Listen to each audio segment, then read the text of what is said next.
하나님께서 평화를 주신다는 것은 참 축복입니다. 그렇죠? 한 가정이 평화를 누리면 좋은 가정이 되고요. 교회가 싸우지 않고 갈등하지 않으면 좋은 교회가 되는 거예요. 한 사회도 서로 싸우지 않고 반목하지 않고 하나가 되면 참 좋은 사회가 되고 한 국가가 되고, 그렇죠? 그런데 여전히 우리가 이 평화는 하나의 이상이고 꿈이 되고 있지는 않는지, 지금 지구 반대편에서는 아직도 전쟁이 포화가 멈추지 않고요. 그렇죠? 악의 축으로 그렇게 이란이 지금 미국과 이스라엘로부터 지금 상당히 국가가 국가의 위기 앞에 서 있어요. 얼른 항복하고 얼른 그 합의 내용에 사인하고 나라를 살릴 걱정을 해야 되잖아요. 그렇죠? 지금 백성들이 얼마나 많이 고통받고 있어요. 지금 물가가 엄청나게 지금 이란에 오르고, 어떤 그런 생활 필수품들이 이제 공급이 안 되다 보니까 이제 나라가 어려워지는 거예요. 이슬람 혁명 수비대. 참 이 사람들은 어떤 머리, 어떤 뇌를 가지고 있는지 언론에서 어차피 자기들이 핵폭탄 못 만들 것 같으면 얼른 포기하고, 그렇죠? 얼른 합의하고 자기 나라에서 나는 기름 열심히 팔아가지고 백성들 잘 먹여 살리지 걱정을 해야 되는데 그게 아니란 얘기야. 자기들 권력 잡아가지고 백성들 억압하고 종교라는 명목, 그 이슬람이라는 명목으로 여성들의 인권을 빼앗고 유린하고, 이게 하나님께서 보시기에 참 나중에 그들이 얼마나 하나님 앞에 큰 심판을 받으려고 그렇게 하는가라는 생각을 가져봅니다. 한 시대의 평화를 하나님께서 주셨다는 거, 이게 엄청난 축복이죠. 오늘 아비야가 죽고, 그렇죠? 그 아들 아사가 대신해서 왕이 됐는데, 참 이 사람 멋진 왕이에요. 왜 멋진 왕으로 기록을 하고 오늘 하나님께서 그에게 평안을 주셨을까? 10년 동안 하나님께서 그에게 평안을 주셨다고 했는데 왜 평안을 주셨을까? 아사는요, 종교개혁을 단행한 사람이에요. 종교개혁을. 하나님께서 가장 싫어하시는 그 우상을 제거하고요. 그렇죠? 일대 완전히 그 나라를 하나님 중심으로, 또 성전 예배 중심으로 어떠한 그러한 우상 숭배를 허락하지 않았다는 거예요. 이게 참 중요해요. 그러니까 하나님께서 그의 모든 경영, 국가적인 경영, 이 모든 것까지도 하나님께서 그들에게 평안을 주셨더라. 이거 아주 멋진 말 아닙니까? 아주 멋진 말. 이렇게 하나님께서 주시는 평안을 우리가 경험을 할 때 모든 작은 삶까지도, 모든 경영까지도 하나님께서 운영하시는 것을 우리가 믿게 되는 거죠. 우리가 평안을 누릴 때 거기서 하나님의 은혜도 우리가 경험하게 되고, 그렇죠?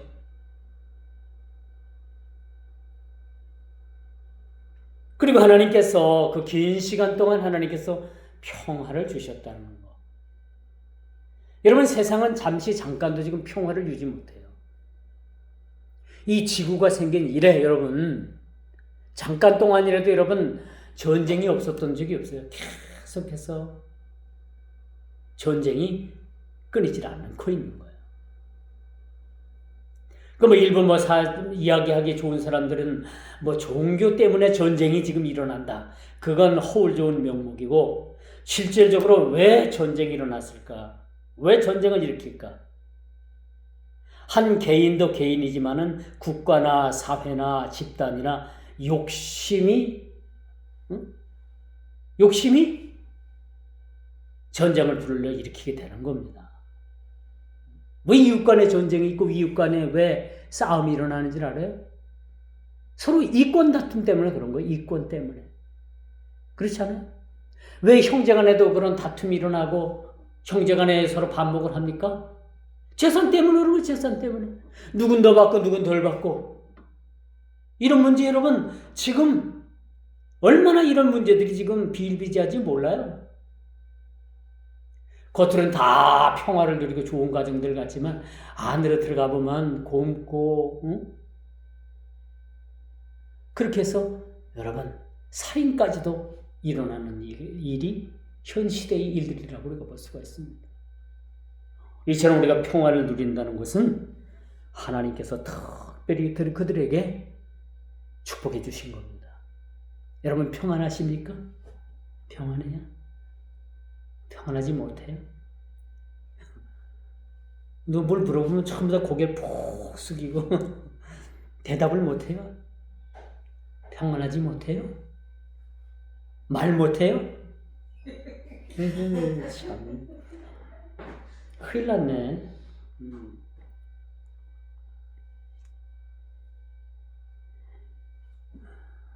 이 아사는요 위대한 종교개혁을 한 거예요. 이게 왕의 자리도 왕의 자리지만 그 한 시대를 변화시키고 한 시대를 그렇게 우상을 제하고 이런 일들은요 생명을 내놓고 해야만 하는 일이에요. 여러분 나라가 평안하고 잘 되려면 누군가가 목숨 내걸고 일을 해야 되는 거예요. 근데 다들 안 그렇잖아요. 자기 목숨 내놓고 일하는 사람 누가 있어요? 다 자기 이권에 따라서 사람들이 움직이는 거예요. 높은 고위직 공무원이나 장관이나 뭐 도지사나 시장이나 말단 공무원이나 다 자기 이권에서 움직이는 거예요. 내가 진짜 개혁하겠다. 내가 이 옳지 못한 세상을 한번 변화시켜 보겠다. 라고 한다면 목숨 걸어야 되는 거예요. 목숨 걸고 하지 않고는 이런 일을 할 수가 없어요. 오늘 본문에 보니까 아사 왕이 행한 이 종교개혁 시즌은 이방 제단을 허물고 산당을 없이 하고 주상을 깨뜨리고 아세라상을 찍고 그리고 여호와를 찾게 하며 그의 율법과 명령을 행하게 했다라고 오늘 본문에 그렇게 기록을 하거든요. 일이 쉽냐 말이에요? 아닌 거예요. 이런 일을 단행할 때 비로소 이스라엘에게 남유다에게 10년 동안에 하나님께서 평화를 주신 거예요. 10년 세월이 짧으면 짧고 길면 길다라고 말씀드릴 수가 있어요. 그리고 또 유다 성읍의 산당과 태양상을 없이 하고 이처럼 국가의 운명을 진 이 개혁은 도박과도 같은 거예요. 아사는 여기에 생명 목숨 건 거예요. 사실 이 일 하다가 왕으로 축출될 수도 있어요. 자리를 잃어버릴 수도 있습니다. 그런데 아사 왕은 이런 일들을 두려워하지 않고 하나님께서 가장 가증히 여기고 없애야 되는 문제들을 행했다는 거예요. 그러자 하나님께서 아사 왕을 아사 왕의 마음을 읽게 된 거예요. 나 보기에 저 왕은 그래도 괜찮다. 쓸만하다. 그렇게 해서 10년 동안의 평화를 하나님께서 주셨다라고는 말씀드릴 수가 있습니다. 1517년 마틴 루터가 종교개혁을 일으키잖아요. 그렇죠? 알죠? 비텐베르크 성당에 95개 조항을 쫙 써서 걸어놓고 이거 고쳐달라. 이제 그때 당시 로만 카톨릭이잖아요. 카톨릭을 향해서 당신네들 이거 잘못한 거 다 적어가지고 이거 고치라고 했어요. 그러니까 고치기는커녕 뭐요? 마틴 루터를 잡아 죽이려고 암살자도 보내고. 이 마틴 루터가 종교개혁을 하는 것은 여러분 이미 생명을 내던진 겁니다. 하나님 앞에. 이렇게 마틴 루터가 죽음을 무릅쓰고 개혁을 단행했기 때문에, 종교개혁을 했기 때문에 로마의 부패와 타락으로부터 오늘날 우리 기독교회를 탄생시키고 지켜낼 수가 있었던 거예요.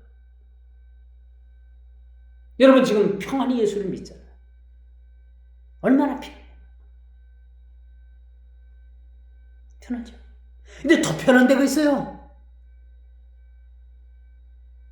가톨릭 성당이 우리 기독교 교회보다도 훨씬 다니기 편해. 다음 주부터 또 천주교로 간다고 쫓아간다고 가면 또 나 혼자 예배 드릴 것 같은데.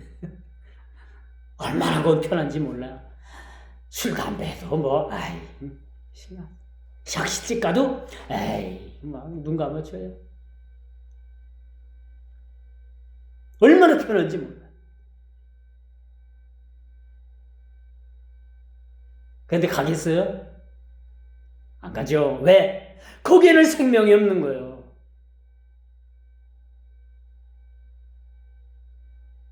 우리가 예수 믿는 것이 조금 여러분 힘들고 어렵고 가시밭길 같고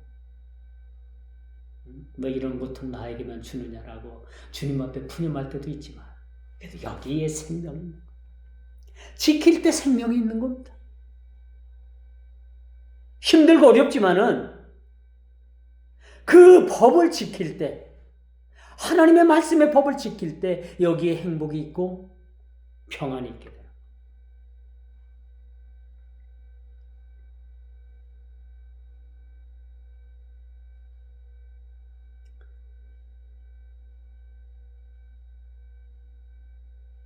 오늘 이 본문은요, 아사 혼자만으로 할 수 없는 그런 계획이었습니다. 아사가 뭔 큰 힘이 있겠다고 이렇게 종교개혁을 단행했을까? 근데 그는 자기 혼자가 아니라는 것을 이 왕은 알았던 거예요. 자기 혼자가 아니고 누구와 함께 한다? 누가 계신다? 하나님께서 그의 종교개혁을 밀어붙일 수 있도록 하나님께서 위대한 계획자가 되셨던 거예요. 하나님께서 계획하셨고 아사 왕을 통해서 이 일을 행하셨던 겁니다. 이게 중요한 거예요. 우리도 마찬가지죠. 우리 신앙도 여러분 결단할 때 내가 좀 떨리고 두려운 마음도 있지만은 이 일은 이미 하나님께서 계획하셨고 이 일을 통해 나를 통해서 행하신다는 그런 상황을 깨달을 때 우리가 담대함을 얻게 됩니다. 그러므로 여러분 오늘 2절 말씀과 같이 계획자가 하나님이셨고 아사가 그의 하나님 여호와 보시기에 선과 정의를 행하였다. 그렇게 말합니다. 언제나 하나님께서는 이런 자를 들어서 사용하시죠. 여호와 보시기에 선과 정의를 행하시는 자, 이런 자들을 하나님께서 기뻐하신다고 말씀드렸습니다. 아사에게 평안을 주셨으므로 그 땅이 평안하여 여러 해 동안 싸움이 없는지라.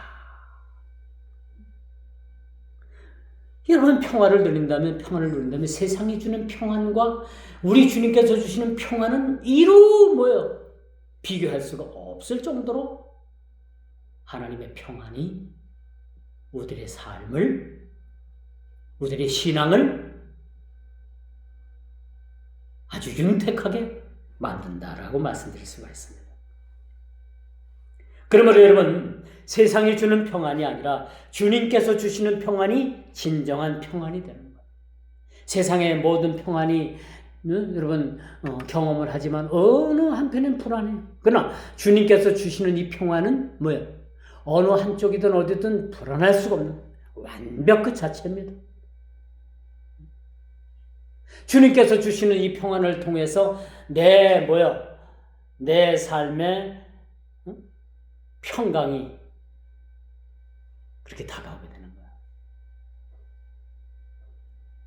평강의 강수가 흘러 넘친다라고 이렇게 표현들 하지 않습니까?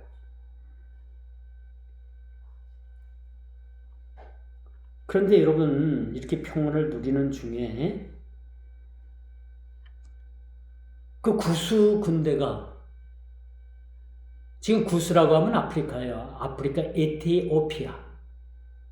커피 많이 나는 나라, 유명한 나라, 에티오피아 구수라는 나라에서 100만이 넘는 군대를 이끌고 이런 평화 중에 유다를 침범하러 와서 진을 쏘치고 전쟁을 벌이려고 하는 모습을 우리가 보게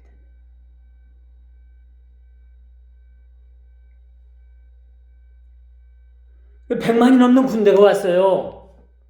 이 평화 중에. 어떻게 생각해요? 이거 괜히 종교개혁을 했나? 괜히 이 우상단지들을 다 깨부셨나? 그런 생각도 들 수도 있어요. 이 에티오피아 군대 100만, 말을 모는, 지금은 말하면 탱크 부대가 300대가 남유다와 전쟁을 하겠다고 그렇게 유다를 침공을 해서 탁 진을 치게 되는 거예요. 그래서 우리 같으면 어떻게 생각합니까? 하나님, 평강을 주시고 평화를 주시려면 끝까지 주시든가. 이게 뭡니까? 이게 뭡니까? 그렇게 하나님 앞에 우리가 원망하고 그렇게 불평할 수도 있었어요. 그런데 여기서 이 아사 왕이 빛나는 것이 무엇이 있느냐? 이런 100만이 넘는 군대 앞에 유다라는 나라를 멸망시키기 위해서 100만 군대와 그런 300대가 넘는 탱크를 몰고 유다를 침공을 했는데, 자, 저와 여러분들이 남유다 백성들이고 왕이라면 어떻게 해야 되겠습니까? 이 상황에서 어떻게 해야 되겠어요? 뭘 해야 되겠어요? 응? 방법이 안 나와요? 방법이 없어 보여요?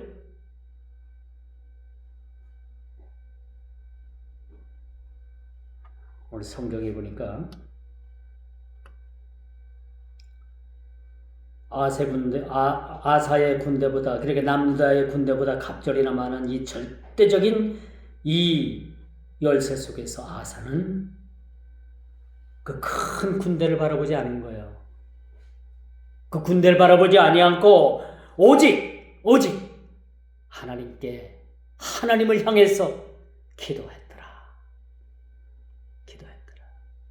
그게 정답인 겁니다. 뭘 할 수 있겠어요? 유다의 군대는 찍혀야 18만?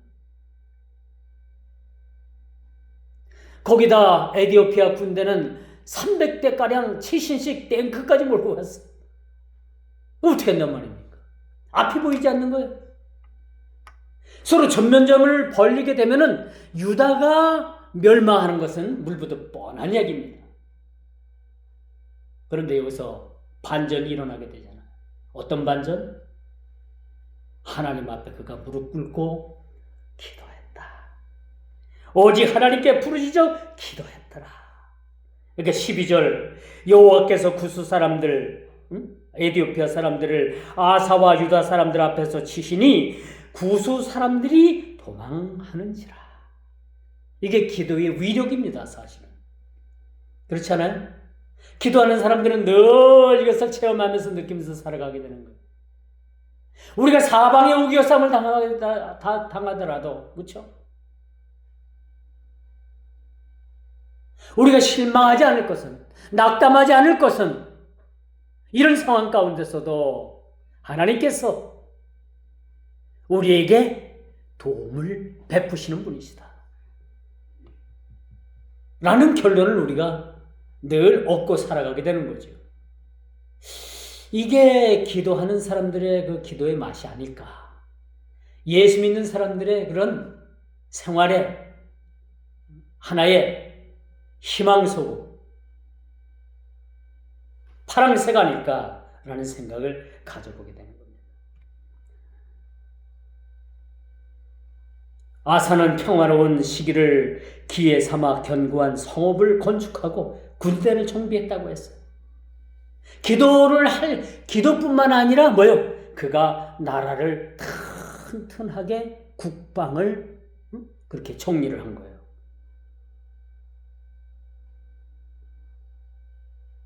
그래서 여기서 우리가 교훈하는 것은 우리가 기도뿐만 아니라 우리가 스스로 하나님 앞에 기도하면서 준비하는 자가 궁극적으로 승리하는 자다. 물론 기도도 중요해요.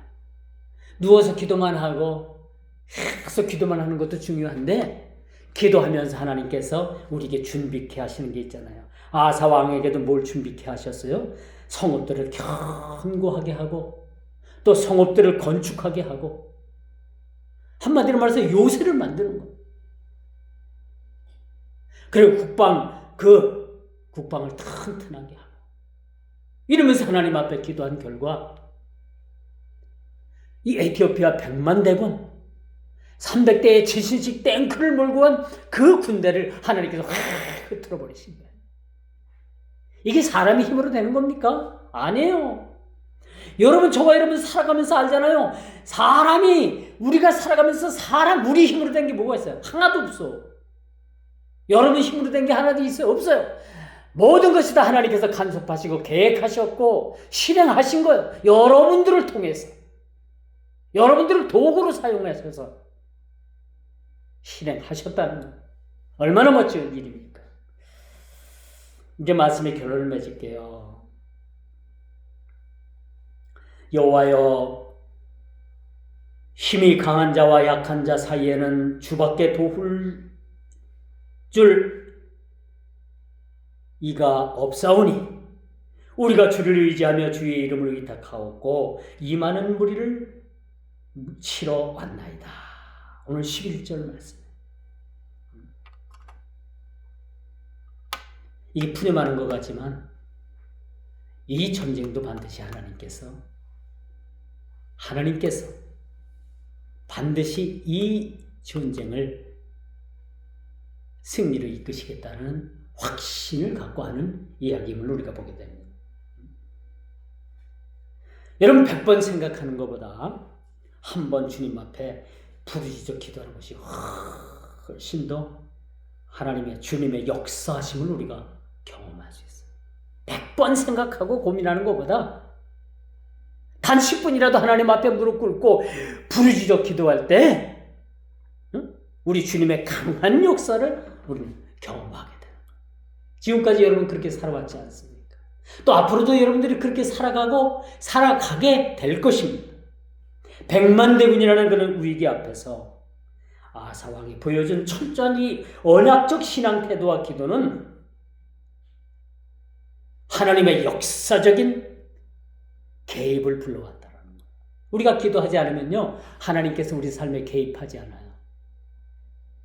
기도할 때 우리의 꾹꾹함을 아시고 우리 주님은 우리 삶 가운데 오셔서 역사하시고 개입하시는 거예요. 이런 역사가 일어나게 되는 거예요. 이런 역사를, 이런 하나님의 개입을 늘 경험하면서 살아가는 저와 여러분 모두가 다 되기를 주님의 이름으로 축원하면서 말씀을 맺도록 하겠습니다. 기도합니다.